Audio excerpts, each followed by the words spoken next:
Welcome to Terminal B's Bits and Bytes video series.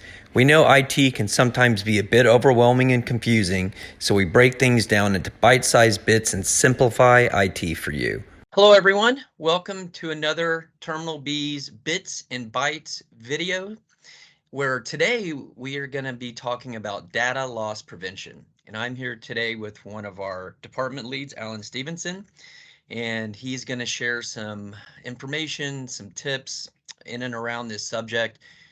We all have been there. We all know that data loss is an absolute bugaboo. We want to do everything to prevent it, but a lot of the times you don't think about it until it's too late. So we're going to help you avoid being too late in this instance. Alan, how are you doing today? Doing good. Awesome. Well, like I mentioned, I think everyone on the planet has experienced this. Some people way worse than others, and sometimes some companies catastrophically, right? But we all know this. When you hear data loss, immediately, it probably strikes a chord. So let's help people avoid that coming to that situation for them. So I'm going to turn over to you here. Why don't you kind of start at the top and give a lay of the land here and some methods and methodologies to prevent that from happening. Yeah, absolutely. So, I mean, it's just going to be another layer of when we're talking data loss prevention, it's going to always be another layer of security. When we're talking security, traditionally people think of like a third party actor trying to get in and steal your data. Data Mm-hmm. loss prevention, while it can help with that, it also helps with the intentional or unintentional data loss from inside the organization going out.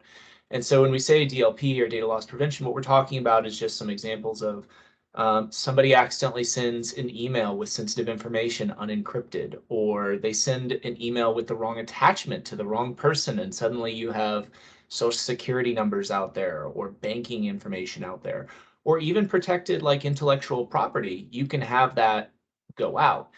And what we find is a lot of companies, they will have um, like operating procedures that are on paper and say, oh, well, the staff need to do this or that when handling the sensitive information. But there's nothing really there from a technology standpoint, acting as the ever vigilant overwatch to help actually supplement those policies.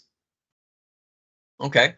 Well, yeah, I mean, I that's absolutely right. Sometimes people are stealing your stuff, but a lot of the times it's, I guess, an unforced error, right? And you shoot yourself in the foot. So let's start with shooting ourselves in the foot, right? Some things that you can do, either mechanical, procedural type of things that you can put in versus manual, that people have to actually execute. So let's start there. Talk about how we can at least not, shoot ourselves in the foot with data loss. Yeah. What are some things? So, I mean, obviously, you're always going to want to have your documentation. A lot of times, if you have compliance, you're going to need that saying, hey, here's our policy, here's what we do in the event that something happens. But where a IT provider can actually help with that is we can put different policies and tools in place. For instance, with email, we can have a tool that goes in, we configure it, and or it's configured, and then if it sees anything that matches criteria, either from best practices for banking or pharmaceutical or HIPAA, or even custom tags, it will then say, hey, we want to do X with it. Now, what does that look like? So somebody accidentally sends an attachment with social security numbers, or they put a banking information into the email. It will then take one of several actions. We can say, hey, just full on stop it, don't send it, don't do anything, add it to a log, we're good. We could say, hey, make sure to put a little banner, say, you're aware that you're actually sending this. Is this something that you want to do and it's intentional? Or you can take it a little bit better approach and say, hey, notify this department head, have it, on hold, and then wait for that person to release it. And then it can be released. And then that way you have kind of a checks and balances in place. Okay, so let's back up here. I Yeah. mean, those are some really good tips. Now, if somebody's listening to this, and let's say they have a fully staffed IT department, and or they're a growing company and they can't quite afford, or they're, they're inching closer and closer to needing an IT, but they're having to do it themselves. What would somebody do? Are there certain platforms like within Microsoft 365 or the G Suite, in anything that they can do on their own right here, right now, to at least patch something up on their own? Yeah, I mean, there are some things that they can do. Generally speaking, with something like this, it's best to have it handled by internal IT, or at least, have a third set of eyes on it. The reason being is there's so much at stake. The good news is, while the configuration might be a little bit complex, or at least need a little bit of hand holding, many times your licensing, whether it be in G Suite or Microsoft, will already have this included. So it's not like there's a big um, investment in trying to figure out what you need and implement it. A lot of times, the initial just turning it on is a flip of a switch. Now, customizing it, that can be another thing. But generally speaking, that's still something that you probably want to have at least a little hand holding or involvement on. Where would where do you go to look to do that? Under what part of because Microsoft has like what, 8,000 SKUs, and Yes. so like where does one look for that to dig in and take care of that? Yeah, so I mean, what you're going to be looking up for, there are several licenses, depending upon what you have, that may or may not include it, but that's going to be like, for Microsoft, for instance, that's going to be Azure P2 and or Microsoft Defender for Microsoft 365. Okay. Those will generally have it. Now, even if you have the license already included because it was bundled or you bought a standalone, it's still going to have to be toggled on, and then from there configured. Okay. And you mentioned something a long time ago. I remember, it was like 15 years ago. I was like, man, I need to create a technology where you send an email and you're like, oh, snap, I wish I didn't send that, right? And it's just become recent to my knowledge base that, like, oh, that does exist. If you send an email, you can retract it. Not the whole like, please don't read this email, because that used to be the solution for people, right? And then all you would do is draw attention to the damn email, and it's like, why would you send that out? But you're freaking out. You don't know what to do. Yeah. What is that feature? What is that function again? Yeah, so there's actually two of them. So there's one that is just a SYN delay, which can be configured either like on your individual workstation or company-wide, where when you send it, it'll say, hey, here's 30 seconds or 20 seconds or whatever it may be. Did you really intend to do that? And if so, it'll automatically send. Okay. Uh, the other option is similar in that regard, is a feature that's called a recall. Basically, once you configure it for your organization, you can recall an email for any email that's within your organization. Now, that doesn't necessarily help for things leaving your organization, Oh, because once okay. it goes out into the ether, it's just kind of there. And that's where DLP really helps, because it's that added layer. But you can always recall emails within your organization. So you accidentally sent something to another department that wasn't To, supposed to to, go to your there. coworker, to your boss instead of your coworker.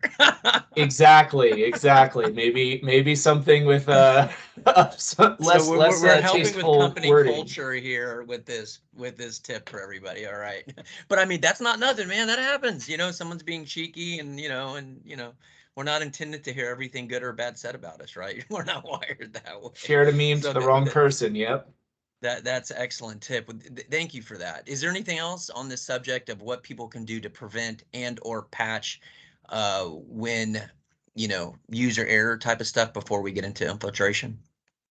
I mean, realistically, DLP with regardless of the platform you're on is going to be the best thing mixed with SOP, your Okay. standard operating procedure. So I think we covered most of that, and I think that's Okay. really going to be your best jumping off point, and then it can get as advanced as you want it to be from there. Perfect. All right, now let's get into the enemies coming into our world and stealing data. Yeah. What can we do? And again, I would love for you to touch on this from people who are incredibly intelligent with IT, and then also with somebody who is a 20 to 30 person business owner, do not have that super duper intelligence on staff and what they can do. So if you could do kind of a hand holding and then a higher level example of what people can do, with budget, with IT teammates, with outsourced teammates, whatever. Take it Yeah. away. So, I mean, this is one area where the landscape of security has changed a lot over the years. You know, gone are the days where you used to have all of your servers in one room under lock and key, and only the staff that are in the office and connected to your network can access that data. So somebody getting access or exfiltrating that data used to be a lot less of a concern. Now we live in a world where everything is connected to everything else. The internet's a thing no matter where you are. So the potential of your data being at least accessible from a Starbucks as well as your office, that's the reality we live in. Um, and so from securing that, there's really going to be multiple layers. There's how do we secure the connections? How saying like, hey, we only want to allow connections from these particular places or states or countries or whatever, or even devices.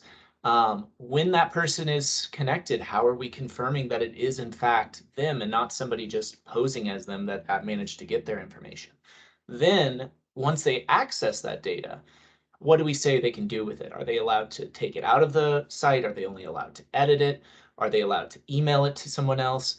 So it's really a multi-layer approach. And as what I have found is that most small organizations, they either have no real plan or they're only addressing the first one, which is how do we control access?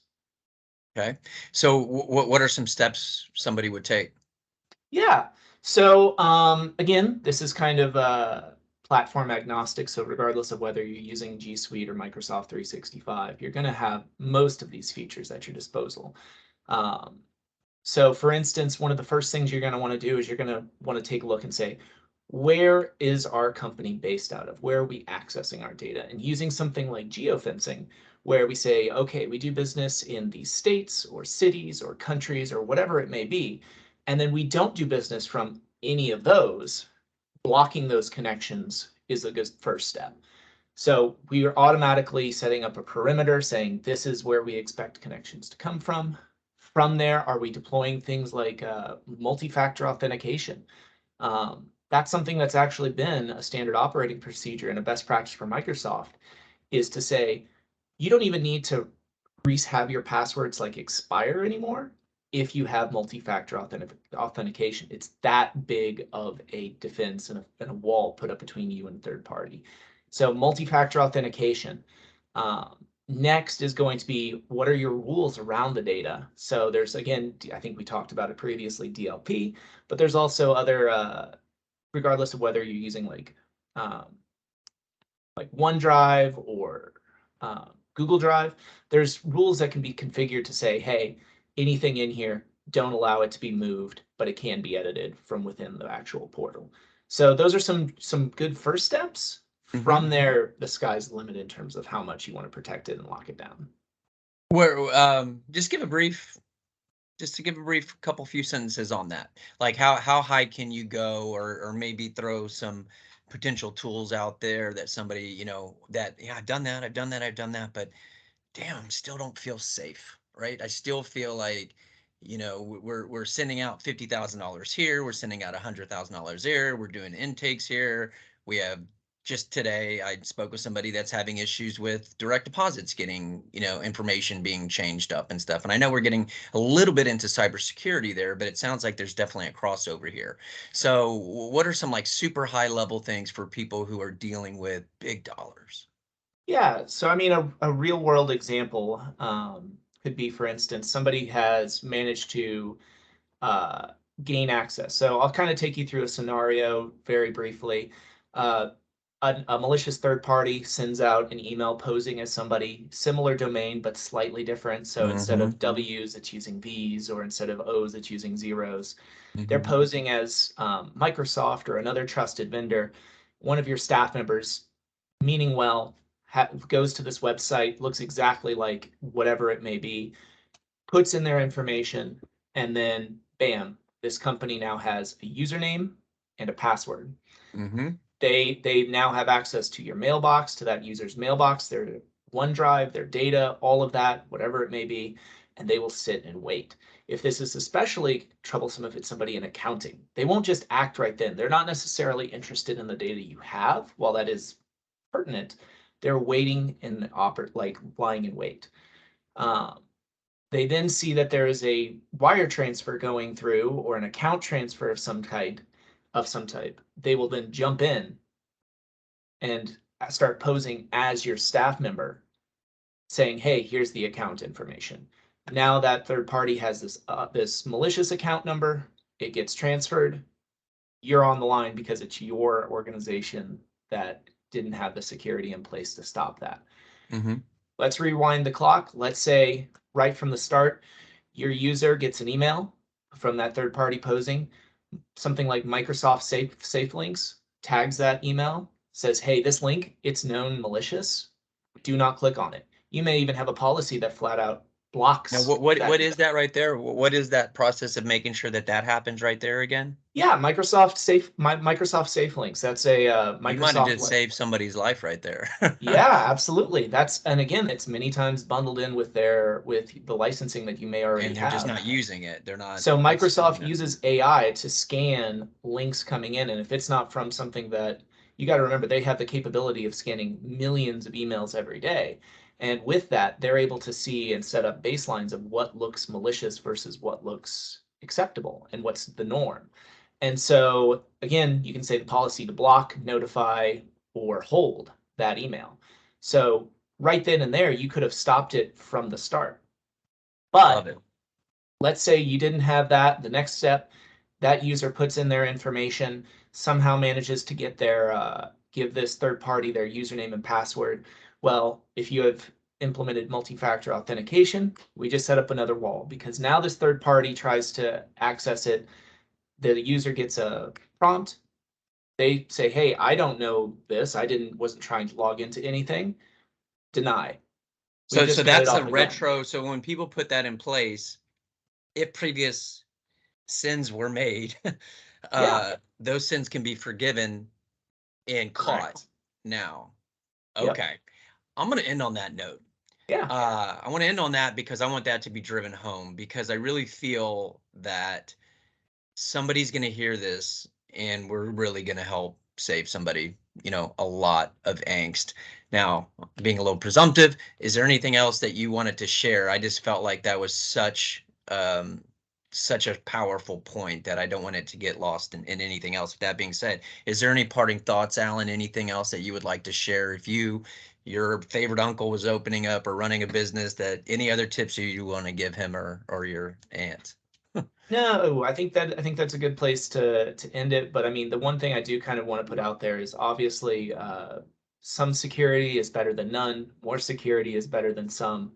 And then really at a certain point, it is a situation where having some insight in how those security policies and rules interact with your workflows, that is where having some sort of trusted advisor is beneficial, because it can start causing workflow disruption. So you want to have that perfect balance of security and ease of use.